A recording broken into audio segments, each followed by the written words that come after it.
السلام علیکم ورحمۃ اللہ وبرکاتہ نحمده ونصلی علی رسولہ الکریم اما بعد۔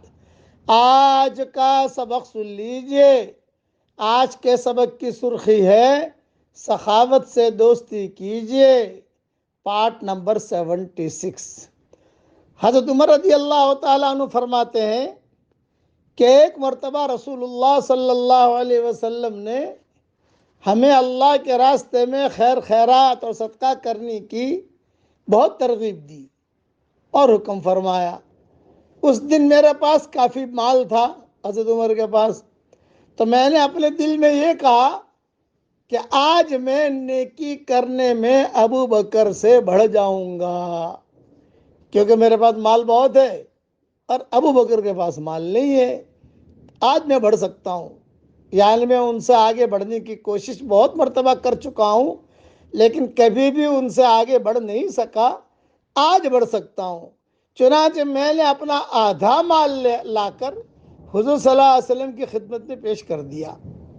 حضور صلی اللہ علیہ وسلم نے پوچھا، عمر تم اپنے گھر والوں کے لیے کیا چھوڑ کر آئے ہو؟ میں نے کہا حضرت ان کے لیے بھی کچھ چھوڑ کر آیا ہوں۔ آپ نے پھر فرمایا نہیں، کیا چھوڑا ہے، یعنی کتنا چھوڑا ہے تم نے؟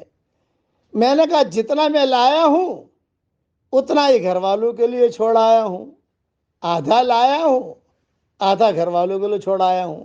مثال دیتا ہوں، 1,00,000 درہم ہے تو 50,000 لایا ہوں اور 50,000 گھر والوں کے لیے چھوڑ آیا ہوں۔ حضرت ابوبکر کے تھوڑی دیر کے بعد صدیق اکبر آ گئے۔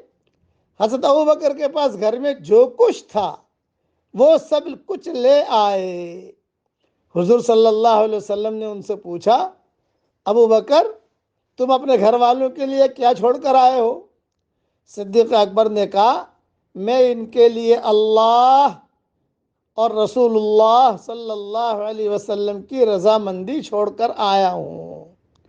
بس یہ جواب سن کر حضرت عمر نے اپنے دل میں کہا میں کبھی بھی کسی چیز میں بھی ابو بکر سے آگے نہیں بڑھ سکتا۔ کوانٹیٹی عمر کی زیادہ ہے لیکن کوالٹی ان کی بڑھیا ہے، صدیق اکبر کی۔ حضرت عمر تو اپنے مال میں سے آدھا لائے ہیں اور حضرت ابوبکر جو ہے پورا کے پورا جو کچھ تھا سب لے کر آئے۔ فرمایا کہ تم دونوں کے درجوں میں بھی اتنا ہی فرق ہے جیسے تم دونوں کے خرچے میں فرق ہے۔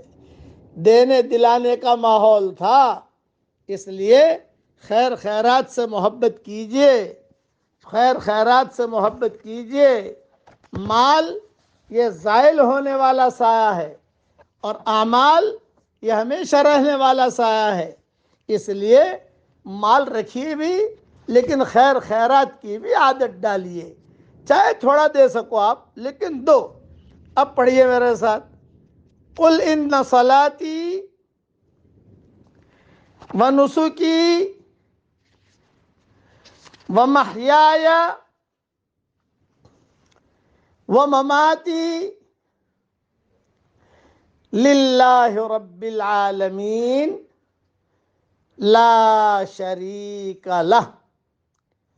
ایمان کی حفاظت کا بہت ہی مجرب نسخہ ہے۔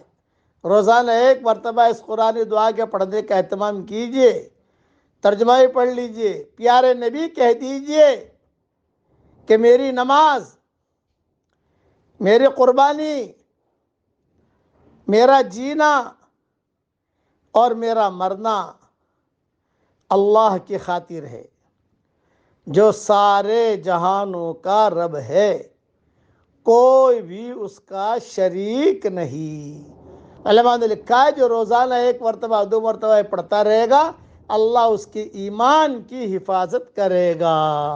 اللہ تعالی ہم سب کی ایمان کی حفاظت فرمائے، آمین۔ وآخر دعوانا ان الحمدللہ رب العالمین۔